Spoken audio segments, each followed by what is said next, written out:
The letter from the HOA arrived on a quiet April morning, its embossed logo glaring at me from the mailbox like a declaration of war. It demanded I remove my father's sailboat, the drifter, from my dock within 30 days or face crippling fines. The accusation it violated some vague aesthetic standards. I stood on my deck at Willow Lake Estates, coffee in hand, staring at the boat that had been my father's pride and joy. The morning sun shimmered across Green Lake, but a storm was brewing, and I was about to become its eye. 3 years ago, Ethan Carter, bought this lakefront home after a brutal divorce left me adrift. The modest craftsman house with its cedar siding and wraparound porch felt like a lifeline, but it was the dock and the drifter that truly anchored me. My father, who died of a heart attack 5 years prior, had taught me to sail on that 26-foot sloop when I was a boy.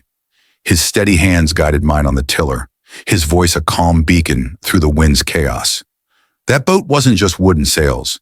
It was my last tie to him. I'd spent countless weekends polishing its teak trim, ensuring it gleamed despite its age. To call it an eyesore was not just wrong, it was a personal attack. Willow Lake Estates was a gem, a horseshoe of 75 homes built in the 1980s around a pristine lake. 25, including mine, had private docks. The community marina, a U-shaped dock with a pavilion, was the neighborhood's crown jewel, accessible via a narrow path that, as I'd soon discover, held the key to everything. My neighbors were mostly warm. Tom Reynolds, a retired Navy officer with a sharp wit, lived 2 doors down, and Sarah Bennett, a real estate lawyer next door, was as brilliant as she was fierce.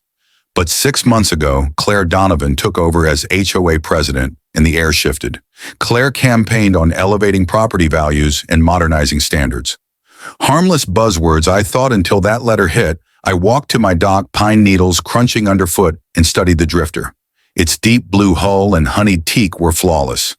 Then I glanced at other docks, a speedboat with peeling paint.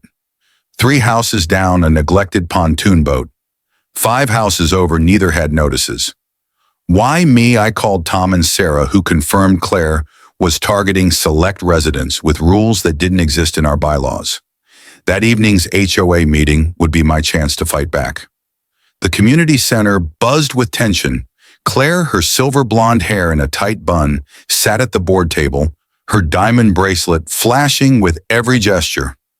Beside her was Victor Hayes, the vice president, whose real estate deals seemed suspiciously tied to Claire and her husband Richard. I raised my hand during open discussion, voice steady. My boat's been cited for aesthetic violations, but I can't find any such rule. Can you clarify? Claire's smile was ice. Your boat is dated, Mr. Carter. It detracts from our upscale image. Dated? I held up photos of worse-off boats. Why aren't these cited? Victor smirked. The HOA has discretion. Your boat's a relic. Tom stood his military bearing, cutting through the room.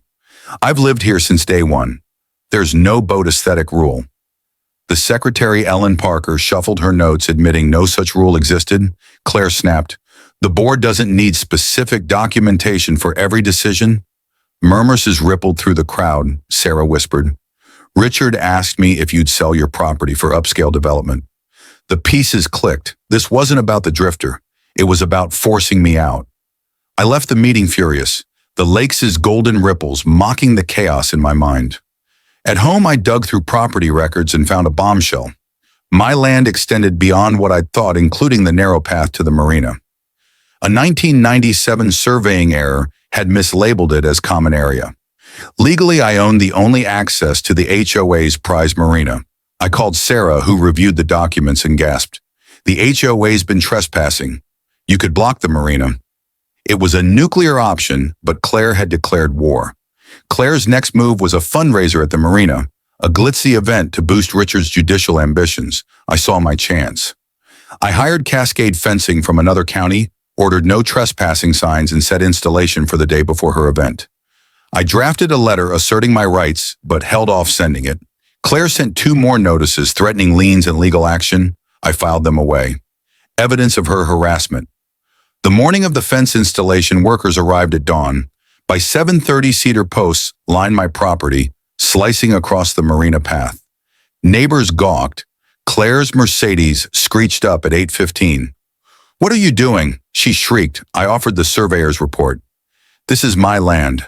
The HOA's been using it without permission. Her face palled. You're doing this over the boat. I shook my head. This is about my rights. She called the police, but the officer, after reviewing my documents, sided with me. This is a civil matter. By noon, the neighborhood was abuzz. Tom brought coffee, grinning. Quite a show. Claire spent hours on her phone panicking as the fence neared completion. At €3, she tried diplomacy. We have a charity event tomorrow. Let's work this out. I replied, I'll consider an easement if you acknowledge my rights and address HOA abuses. By 5 Shizuron, a 6-foot fence with a locked gate blocked the marina. I held the only key that evening. Claire led a delegation to my door board members, a state senator, and local tycoons. In my crowded living room, I laid out the truth. The baseless boat notices, my property ownership, and Richard's inquiries about my land admitted no boat rules existed. Victor squirmed. The senator mediated a deal. I'd open the gate for the event if the HOA rescinded the notice offices and negotiated an easement. Claire's fury was palpable, but she signed. The next morning, I met Claire's ex-husband, Paul Donovan, at a coffee shop. He revealed Claire and Richard's plan to turn Willow Lake into a resort, targeting vulnerable homeowners with HOA harassment. He showed me notes and timelines from their Marriage County records, confirmed their company, Donovan Lakefront LLC, had bought 6 properties. Sarah traced it to a luxury rental developer. I called an emergency community meeting after Claire's event. At Fort Washer, I unlocked the gate for the fundraiser. Claire and Richard smoothed, oblivious to the storm coming. At 7:30, neighbors filled my backyard. I presented the evidence: targeted harassment, diverted HOA funds in the resort plan. Neighbors shared their stories: fines for gardens, trucks, trash cans. Ellen revealed $22,000 in unapproved marina spending. Victor confessed Richard promised him resort listings. The crowd's anger surged. Claire and Richard tried to interrupt but were silenced. Tom moved for a no-confidence vote. It passed 52-3. An interim board, Tom, Sarah, and others, was elected. They rescinded all unfair notices and began an audit. Claire and Richard fled, their plans in ruins. The audit later found $50,000 misallocated. Legal action followed. They sold their home and left their company dissolved.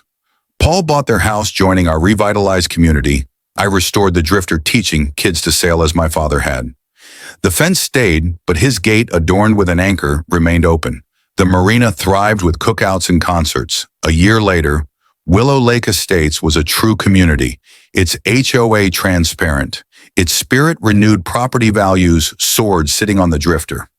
At sunset, I realized my refusal to yield had saved not just my father's legacy, but our entire neighborhood.